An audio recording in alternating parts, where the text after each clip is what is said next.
మర్చిపోకండి ఫ్రెండ్స్, ఎవరైనా సరే బీమ్ పెట్టేటప్పుడు అయినా కానీ స్లాబ్ వేసేటప్పుడు అయినా సరే ఇది మాత్రం కంపల్సరీ, ఒకవేళ మీరు మర్చిపోయినా మీరు మాత్రం మర్చిపోవద్దు.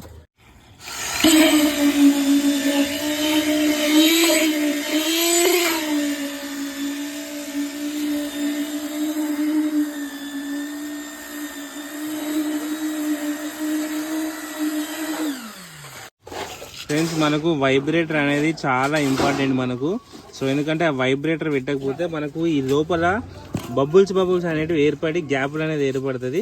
సో వైబ్రేటర్ మనం పెట్టిన మనకు గ్యాప్లు ఏం లేకుండా మంచిగా సెట్ అయిపోతుంది. చాలా మంది మేస్త్రీ వైబ్రేటర్ అవసరం లేదమ్మా, సో మనం కట్టెతో గుచ్చుతాం కాబట్టి బబుల్స్ ఏమి ఏర్పడమంటారు. అయినా సరే మీరు ఒప్పుకోకండి, కంపల్సరీ మనకు వైబ్రేటర్ కావాల్సిందే. సో వైబ్రేటర్ ఉంటేనే బబుల్స్ లాగా ఏర్పడకుండా సో అది మంచిగా ఫిల్ అయిపోతుంది.